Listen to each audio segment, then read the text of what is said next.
Buen día, mi nombre es Kevin Medellín Hermosillo, del grupo 468A. El día de hoy les relataré el cuento La noche boca arriba, de Julio Cortázar. Antes de comenzar, me gustaría platicarles un poco sobre la historia del autor. Julio Cortázar nació el 26 de agosto de 1914 en Bruselas, aunque fue considerado argentino, ya que creció en Buenos Aires. Desde joven mostró interés por la literatura y la escritura, lo que lo llevó a formarse como maestro y posteriormente dedicarse a las letras. A lo largo de su vida, Cortázar se convirtió en uno de los escritores más importantes del boom latinoamericano, movimiento que reunió a varios autores destacados de América Latina. Su obra se caracteriza por ser innovadora y por mezclar lo real con lo fantástico, invitando al lector a cuestionar la realidad. Durante gran parte de su vida vivió en Francia, especialmente en París, donde desarrolló gran parte de su carrera literaria. Además, mostró interés por temas sociales y políticos de su tiempo. Julio Cortázar murió el 12 de febrero de 1984 en París. Hoy en día es considerado uno de los grandes escritores de la literatura universal, reconocido por su estilo único y su forma de transformar la narrativa tradicional.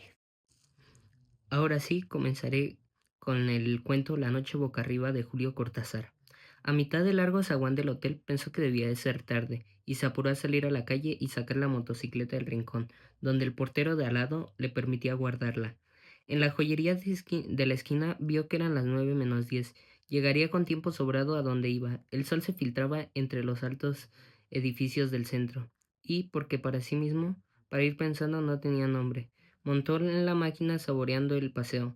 La moto ronroneaba entre sus piernas y un viento fresco le chicoteaba los pantalones. Dejó pasar los ministerios, el rosa, el blanco, y la serie de comercios con brillantes vitrinas de la calle central. Ahora estaba en la parte más agradable del trayecto, el verdadero paseo, una calle larga bordeada de árboles, con poco tráfico y amplias villas que dejaban venir los jardines hasta las aceras, apenas demarcadas por setos bajos. Quizá algo distraído, pero corriendo sobre la derecha como correspondía. Se dejó llevar por la tersura y la leve crispación de ese día, apenas empezado. Tal vez su involuntario relajamiento le impidió prevenir el accidente. Cuando vio que la mujer parada en la esquina se lanzaba a la calzada a pesar de las luces verdes, ya era tarde para las soluciones fáciles. Frenó con el pie y la mano. Desviándose a la izquierda, oyó el grito de la mujer y junto con el choque perdió la visión. Fue como dormirse de golpe. Volvió bruscamente del desmayo. 4 o 5 hombres jóvenes lo estaban sacando de debajo de la moto. Sentía gusto a sal y sangre. Le dolía una rodilla y cuando lo alzaron gritó, porque no podía soportar la presión en el brazo derecho. Voces que no parecían pertenecer a las caras suspendidas sobre él lo alentaban con bromas y seguridades.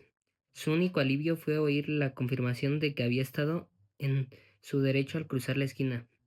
Preguntó por la mujer, tratando de dominar la náusea que le ganaba la garganta, mientras lo llevaban boca arriba a una farmacia próxima. Supo que la causante del accidente no tenía más que rasguños en las piernas. Usted la agarró apenas, pero el golpe la hizo saltar la máquina del costado. Opiniones, recuerdos, despacio, lo de espalda, así va bien, y alguien con guardapolvo, dándole a beber un trago que lo alivió en la penumbra de una pequeña farmacia de barrio. La ambulancia policial llegó a los 5 minutos y lo subieron a una camilla blanda donde pudo tenderse a gusto, con toda lucidez, pero sabiendo que estaba bajo los efectos de un shock terrible. Dio sus señas al policía que lo acompañaba. El brazo casi no le dolía. De una cortadura en la ceja goteaba sangre por toda la cara. 1 o 2 veces se lamió los labios para beberla. Se sentía bien. Era un accidente, mala suerte. Unas semanas quieto y nada más. El vigilante le dijo que la motocicleta no parecía muy estropeada. Natural, dijo él, como que me la ligué encima. Los dos se rieron y el vigilante le dio la mano al llegar al hospital. y le deseó buena suerte. Ya la náusea volvía poco a poco, mientras lo llevaban a una camilla de ruedas hasta un pabellón de fondo. Pasando bajo árboles llenos de pájaros, cerró los ojos y deseó estar dormido o cloroformado, pero lo tuvieron largo rato en una pieza con olor a hospital, llenando una ficha, quitándole la ropa y vistiéndolo con una camisa grisácea y dura. Le movían cuidadosamente el brazo, sin que le doliera. Las enfermeras bromeaban todo el tiempo, y si no hubiera sido por las contracciones del estómago, se habría sentido muy bien, casi contento. Lo llevaron a la sala de radio, y 20 minutos después, con la placa todavía húmeda puesta sobre el pecho como una lápida negra, pasó a la sala de operaciones. Alguien de blanco, alto y delgado, se le acercó y se puso a mirar la radiografía. Manos de mujer le acomodaban la cabeza. Sintió que lo pasaban de una camilla a otra. El hombre de blanco se le acercó otra vez sonriendo, con algo que le brillaba en la mano derecha. Le palmeó una mejilla e hizo una seña a alguien parado atrás. Como un sueño, era curioso porque estaba lleno de olores y él nunca soñaba olores. Primero un olor a pantano, ya que a la izquierda de la calzada empezaba las marismas, los tembladerales de donde no volvía nadie, pero el olor cesó, y en cambio vino una fragancia compuesta y obscura como la noche en que se movía huyendo de los aztecas. Y todo era tan natural. Tenía que huir de los aztecas que andaban a caza de hombre, y su única probabilidad era la de esconderse en lo más denso de la selva, cuidando de no apartarse de la estrecha calzada que solo ellos, los motecas, conocían. Lo que más lo torturaba era el olor, como si aún en la absoluta aceptación del sueño algo se rebelara contra eso que no era habitual, que hasta entonces no había participado del juego. Huele a guerra, pensó, tocando instintivamente el puñal de piedra atravesado en su ceñidor de lana tejida. Un sonido inesperado lo hizo agacharse y quedar inmóvil, temblando. Tener miedo no era extraño, en sus sueños abundaba el miedo. Esperó tapado por las ramas de un arbusto y la noche sin estrellas. Muy lejos, probablemente del otro lado del gran lago, debían estar ardiendo fuegos de vivac. Un resplandor animal, un resplandor rojizo teñía esa parte del cielo. El sonido no se repitió, había sido como una rama quebrada, tal vez un animal que escapaba como como el del olor de la guerra. Se enderezó despacio, venteando. No se oía nada, pero el miedo seguía allí como el olor. Ese inceso dulzón de la guerra florida. Había que llegar al corazón de la selva evitando las ciénagas.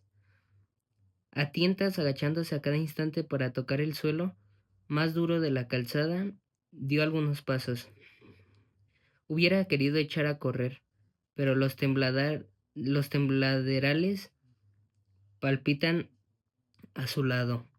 En el sendero en tinieblas buscó el rumbo. Entonces sintió una bocanada horrible del olor que más temía y saltó desesperado hacia adelante. Se va a caer de la cama, dijo el enfermo de al lado. No brinque tanto, amigazo. Abrió los ojos y era de tarde, con el sol ya bajo en los ventanales de la larga sala. Mientras trataba de sonreír a su vecino, se despegó casi físicamente de la última visión de la pesadilla. El brazo enyesado colgaba de un aparato con pesas y poleas. Sintió sed como si hubiera estado corriendo kilómetros, pero no quería darle mucha agua, apenas para mojarse los labios y hacer un buche. La fiebre lo iba ganando despacio y hubiera podido dormirse otra vez, pero saboreaba el placer de quedarse despierto. Entornados los ojos, escuchando el diálogo de de los otros enfermos, respondiendo de cuando en cuando a alguna pregunta. Vio llegar un carrito blanco que pusieron al lado de su cama. Una enfermera rubia le frotó con alcohol la cara anterior del muslo y le clavó una gruesa aguja con un tubo que subía hasta un frasco de líquido opalino.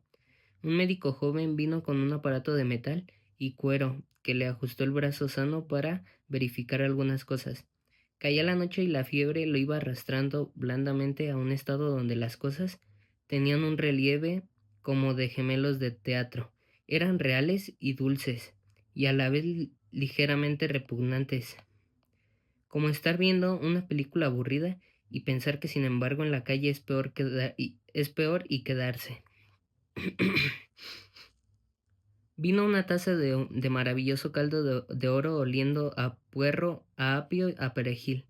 Un trocito de pan, más precioso que todo un banquete, se fue desmigajando poco a poco. El brazo no le dolía nada y solamente en la ceja donde lo habían suturado chorreaba a veces una punzada caliente y rápida.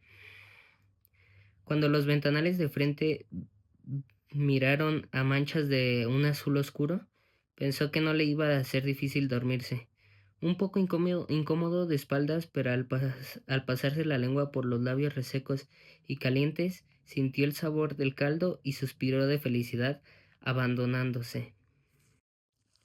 Primero fue una confusión, un atraer hacia sí todas las sensaciones por un instante, embotadas o confundidas. Comprendía que estaba corriendo en plena oscuridad, aunque arriba el cielo cruzado de copas de árboles era menos negro que el resto. La calzada, pensó, me salí de la calzada.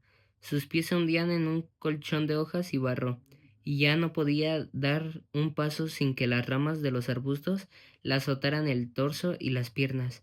Jadeante, sabiéndose acorralado, a pesar de la oscuridad y el silencio, se agachó para escuchar.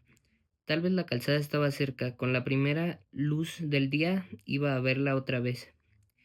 Nada podía ayudarlo ahora a encontrarla.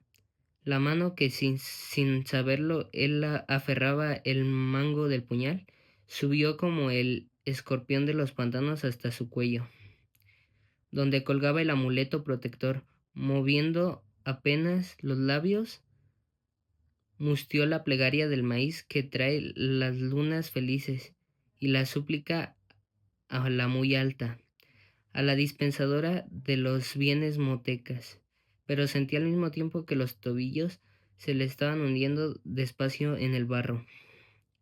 La espera en la oscuridad del chaparral desconocido se le hacía insoportable.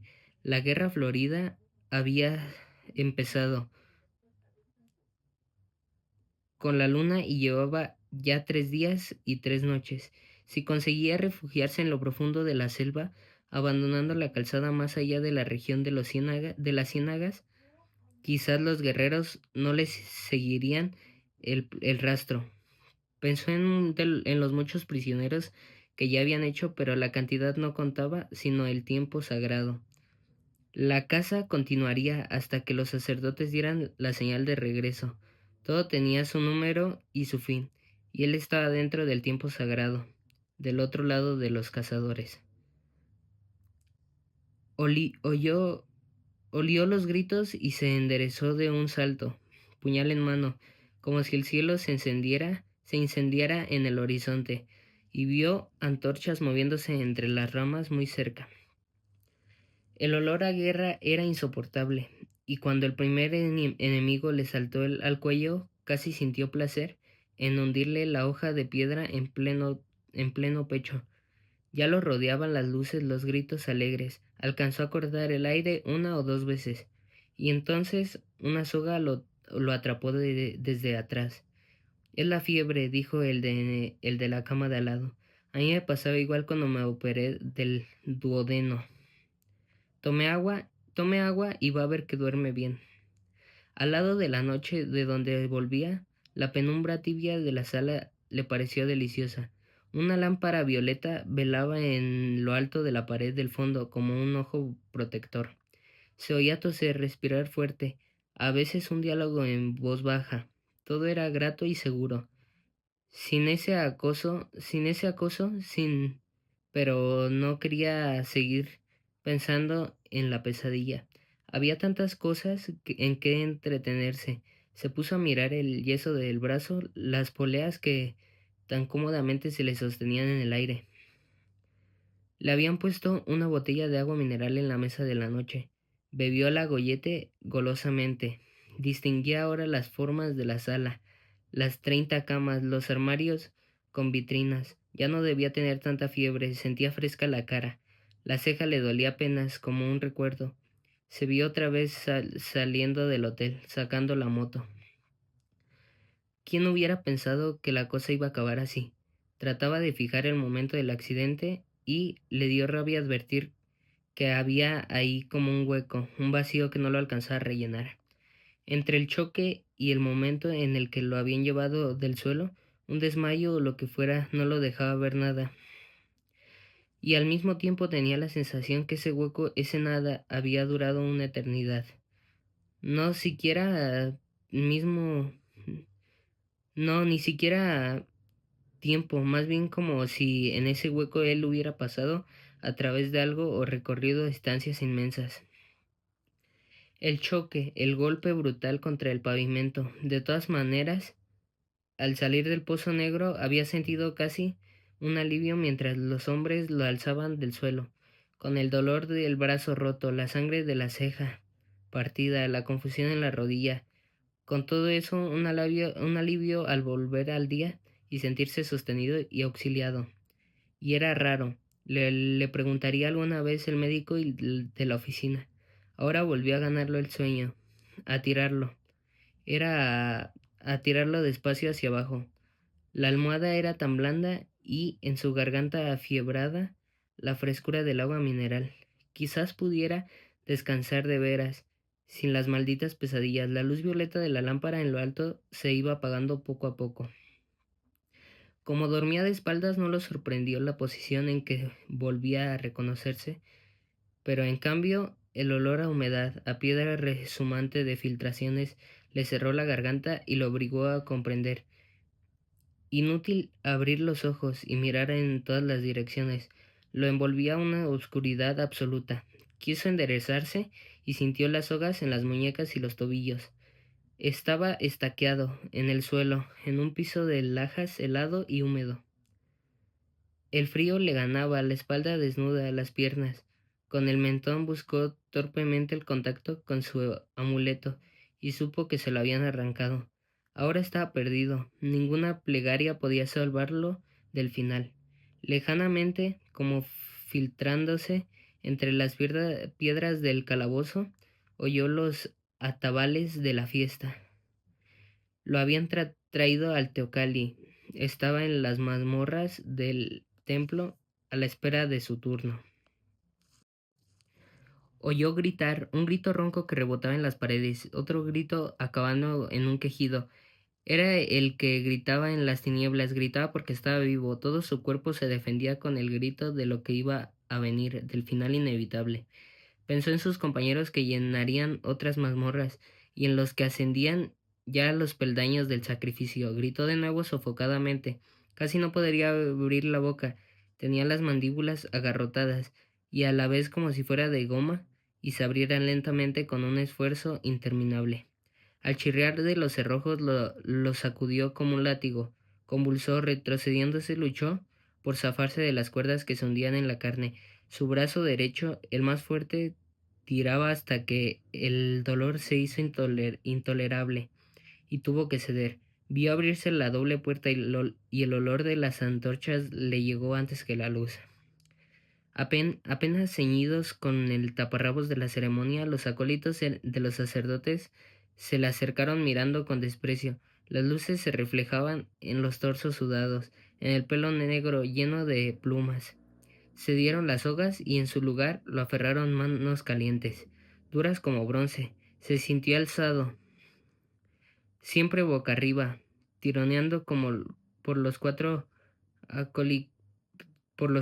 acólitos que lo llevaban por el pasadizo. Los portadores de antorchas iban adelante, alumbrando vagamente el corredor de paredes mojadas y techo tan bajo que los acólitos debían agachar la cabeza. Ahora lo llevaban era el final, boca arriba a 1 metro del techo de roca viva, que por momentos se iluminaba con un reflejo de antorcha, cuando en vez de techo nacieran las estrellas y se alzara frente a él la escalinata incendiada de gritos y danzas. Sería el fin. El pasadizo no acababa nunca, pero ya iba a acabar. De repente olería el aire lleno de estrellas, pero todavía no. Andaban llevándolo sin fin en la penumbra roja, tironeándolo brutalmente, y él no quería, pero ¿cómo impedirlo? Si le habían arrancado el amuleto que era su verdadero corazón, el centro de la vida. Salió de un brinco a la noche del hospital, al alto cielo raso dulce, a la sombra blanda que lo rodeaba. Pensó que debía haber gritado, pero sus vecinos dormían callados. En la mesa de anoche, la botella de agua tenía algo de burbuja, de imagen translúcida contra la sombra azulada de los ventanales. Jadeó buscando el alivio de los pulmones, el olvido de esas imágenes que seguían pegadas a sus párpados. Cada vez que cerraba los ojos lo veía formarse instantáneamente y se enderezaba aterrado pero gozando a la vez del saber que ahora estaba despierto, que la vigilia lo protegía, que pronto iba a amanecer, con el buen sueño profundo que tiene a esa hora, sin imágenes, sin nada. Le costaba mantener los ojos abiertos. La modorra era más fuerte que él. Hizo un último esfuerzo. Con la misma mano sana esbozó un gesto hacia la botella de agua. No llegó a tomarla, sus dedos se cerraron en un vacío otra vez negro, y el pasadizo seguía interminable, roca tras roca, con súbitas fulguraciones rojizas, y él boca arriba gimió apagadamente porque el techo iba a acabarse. Subía abriéndose como una boca de sombra y los acólitos se enderezaban y de la altura una luna menguante le cayó en la cara donde los ojos no querían verla. Desesperadamente se cerraban y se abrían buscando pasar al otro lado, descubrir de nuevo el cielo raso protector de la sala. Y cada vez que se abrían era la noche, y la luna mientras lo subían por la escalinata, ahora con la cabeza colgando hacia abajo, y en lo alto estaban las hogueras y las rojas columnas de humo perfumado, y de golpe vio la piedra roja, brillante de sangre que chorreaba, y el vaivén de los pies del sacrificado que arrastraban, para tirarlo rodeando por las escalinatas del norte. Con una última esperanza apretó los párpados, gimiendo por despertar. Durante un segundo creyó que lo lograría, porque otra vez estaba inmóvil en la cama, a salvo del balanceo cabeza abajo. Pero olía la muerte, y cuando abrió los ojos vio la figura ensangrentada del sacrificador que venía hacia él, con el cuchillo de piedra en la mano. Alcanzó a cerrar otra vez los ojos, los párpados, aunque ahora sabía que no iba a despertarse, que estaba despierto, que el sueño maravilloso había sido el otro, absurdo como todos los sueños, un sueño en el que había andado por extrañas avenidas de una ciudad asombrosa, con luces verdes y rojas que ardían sin llama ni humo, con un enorme insecto de metal que zumbaba bajo sus piernas. En la mentira de este sueño también lo habían alzado del suelo. También alguien se le había acercado con un cuchillo en la mano, a él tendido boca arriba, a él boca arriba, con los ojos cerrados entre las hogueras.